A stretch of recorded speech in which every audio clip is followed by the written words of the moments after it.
Hey guys, Coach Alex Gonzalez from Maximize Potential coming at y'all with another great Mobility Monday. Today we're talking about something that's not only going to help strengthen your core, but knock out a lot of that low back pain. And I promise it's something that you've never even heard of before. But before we get into that, brand new fall gear has finally dropped. It's never been easier to stay warm and stay stylish while still getting your gains. And of course, repping your favorite local gym never hurts. We've got sweaters, we've got sweatpants, we've got beanies, and we've even got a good assortment of hoodies. From right now until Thanksgiving, we've got about 20% off on a good amount of these items, so go ahead and grab some while you can while the deals are still hot. I'm gonna go ahead and leave a link down in the comments below. Today we're talking about the McGill Big 3. So let's go ahead and jump right into it.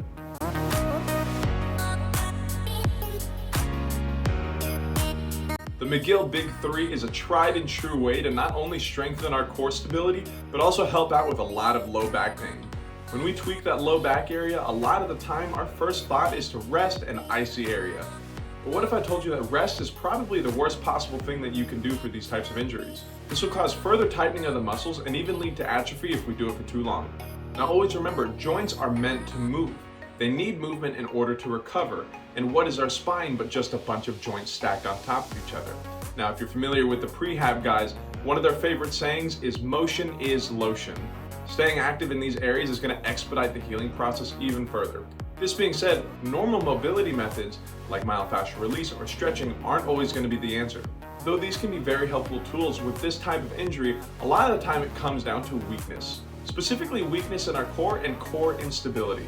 Now a lot of the time when I say core, most people usually just think the six-pack, the abs right there. The core is actually a good group of muscles that surround the entirety of the core that work as a team in order to keep us stable and balanced in our everyday lives and during exercise.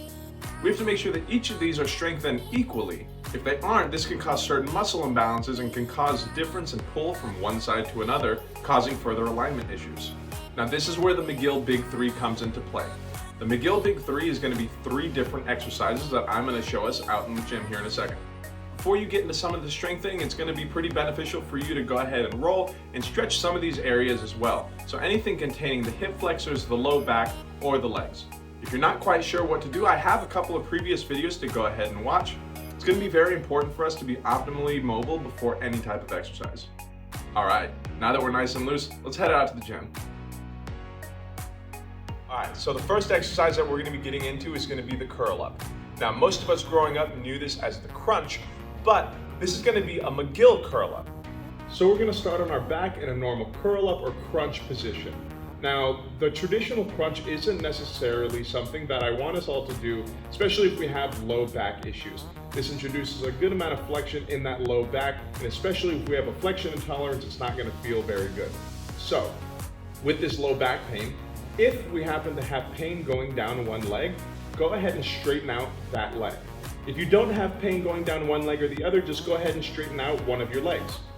Now we're going to go ahead and take our hands and place them underneath our low back. This is going to be really good for some extra support here. Now we're going to just go ahead and raise the head and shoulders slightly off the ground as we go ahead and contract the core. Now I'm nice and tight in the core here. I like to think about pushing that belly button straight into the ground here. I'm going to hold for 10 seconds and slowly release. Give yourself a couple seconds to breathe and up. And we're holding here for 10 seconds. Now what we're doing here is practicing abdominal bracing. A lot of the time when we have this low back pain, it has more to do with core weakness. When we don't have a strong core, we tend to rely a lot more on hinging in the low back and having more of that anterior tilt in that pelvis.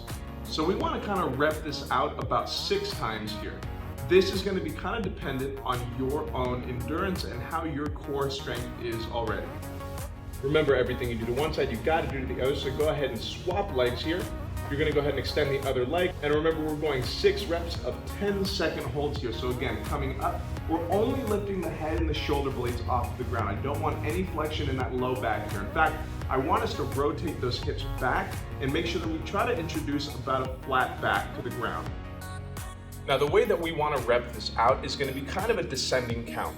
After you get 6 on each side, remember 10-second holds on each, we're going to take about 20 to 30 seconds or so before we get to the second set. Now, like I said, it's going to be more of a descending rep scheme here. So if we do 6 on this first set, I want us to do 4 on the second set, then I want us to do 2 on that last set.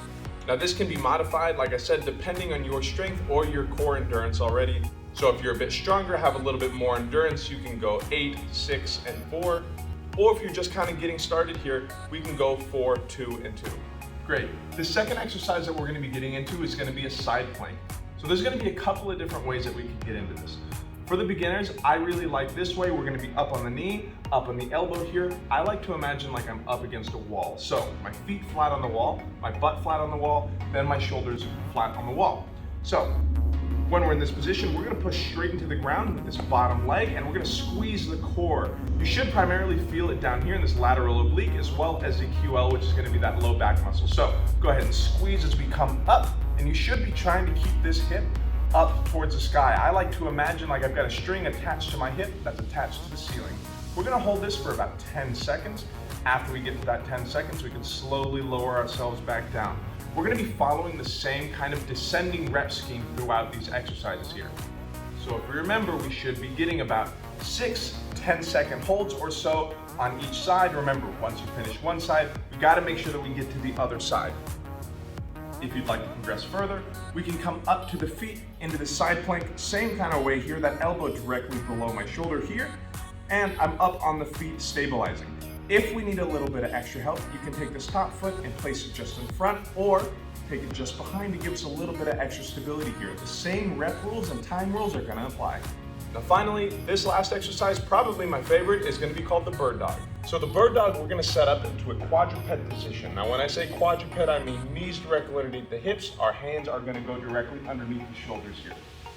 In a quadruped position, I want us to imagine like we've got a string that's attached to our belly button that's attached to the ceiling. So we're pushing that belly button up into that low back, similar to the curl up, but we're now in a quadruped position here. So now that we're here, holding that core nice and stable, we're going to reach out, opposite hand, opposite foot. Now notice my foot is not pointed back here. I want my foot nice and dorsiflexed. I like to imagine I'm reaching to put my heel on the wall behind me. Same with the hand that's outreached in front of me. I'm trying to reach forward to the wall. So we're holding this for 10 seconds, slowly coming on down. Like I said, we're keeping the same rep scheme throughout. We'll swap it over to the other side. Another thing I really like to keep in mind is that I like to reach forward with the crown of my head, as well as reach back with the tail of my spine here. This is going to help keep us in good spinal alignment the entire time. Make sure to stay nice and tight in the core upon transitioning on each side. Believe me, you will feel this. Like I said, maintaining the same rep scheme throughout. But anyway, y'all, that's going to do it for us today. I hope you learned something new. Go ahead and try these out at home and tell me what you think. Remember, the fall gear is finally here. We've got a 20% off on a lot of these items, so go ahead and grab some while you can and while these deals are still on. Remember, this is always a conversation, y'all, so don't forget to leave a like, comment down below with any questions that you may have, something that you learned, or suggestions for future content that you want to see. But other than that, I'm Coach Alex. Y'all be good, drink some water, and I'll see y'all on the next one.